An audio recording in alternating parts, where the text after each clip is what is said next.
Okay, this is just a brief video to tell you an important concept that you will need for part of Lab 9 in CSC 120. So what we're looking at is different ways that we have to utilize to perform equality tests in Java for different data types. Okay, so you might not think that something that's as simple and straightforward as testing a value, like the value of an object or a variable, to see is it equal to something. You might not think that would be very complicated. However, there is a slight complication that enters into Java programs.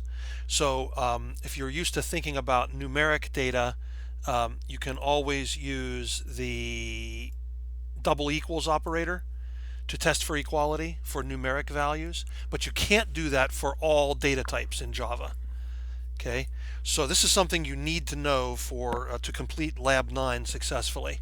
That's why we're putting this video at this point in the course. Okay, so for testing numeric data types for equality, if you have integer or double data, okay, we use the double equals operator for equality tests. So here's an example. If some number is exactly equal to 10, then we say the value is 10. And if it wouldn't be equal to 10, we would fail the test and not print that message. Okay, and this is the most common mistake that people make in Java programming. Make sure that you use the double equals, not just a single equal. The single equal sign, it means an assignment statement in Java. It does not mean an equality test.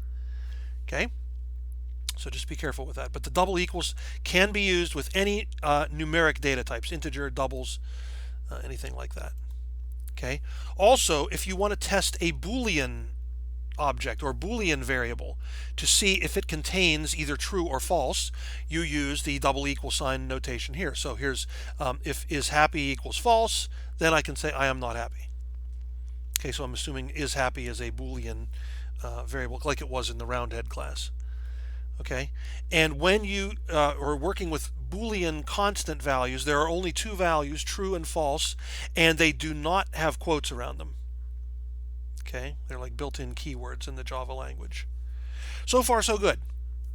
Numbers and Booleans, we use the double equal sign symbol for testing for equality.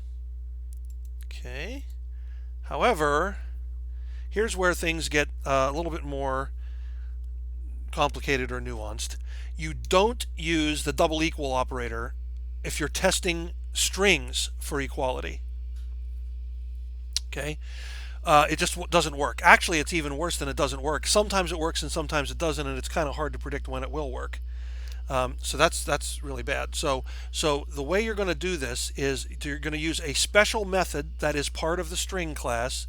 It's called the equals method.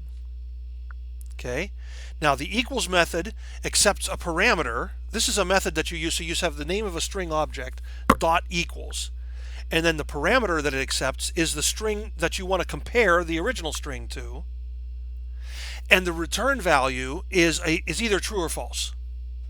So either the string you're working with is equal to the test string, comparison string, or it's not. Okay, let's take a look at a couple examples. Okay, so let's say we have a string object, like it's called client name, and we want to see is the value stored in client name equal to Fred Flintstone.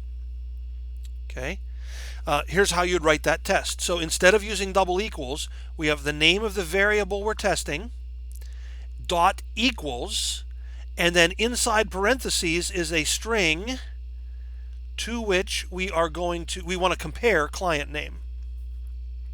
The result of dot equals is either going to be true or false. If the contents of client name are exactly equal to what's inside the quotes, including the punctuation, spaces, everything, then the return value is true. Okay, otherwise it would be false. So here's an if-else statement that would use the dot equals method of the string class to test this string object and see if it's equal to Fred Flintstone or not. Okay. Now, we can also do that for any expression that returns a string, such as a method. Think of like the getName method that we would have a getter in a class. Okay. All right, so we can test the result of a string method for equality. So this is going to be something similar to what you're going to do in Lab 9. You're going to have an array of objects, and you will want to call a getter method to return a string property of that from that object, and the object is going to be stored in an array. So let's say we have an array of boat objects. Remember the boats from Lab 3? Each boat had a name that was displayed on the sail. Okay, let's say the name of the array is Fleet, and we want to see if the value of the object that's stored in position X in the array, maybe this is inside a loop, is equal to the actual string my yacht. Okay, so here's the dot equals. Sorry. Okay, so what goes to, oh boy, I can't draw today. What goes to the left of the dot here with the dot equals is a string value. So this over here is going to be a string value.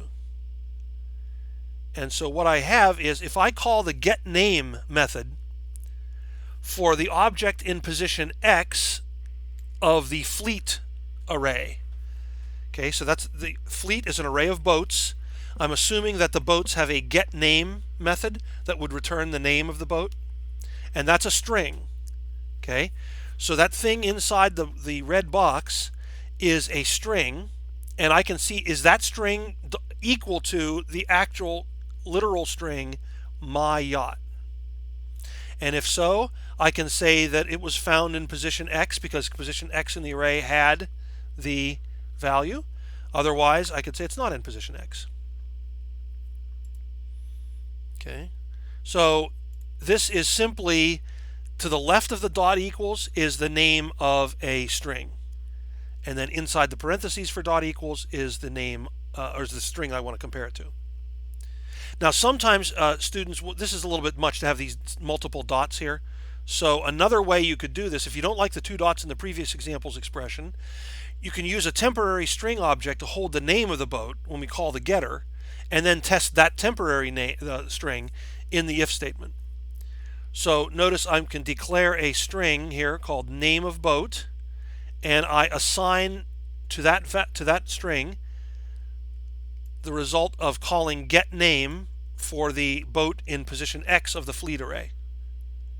So name of boat now is a string, and I can then say if name of boat equals my yacht, I found it in position X.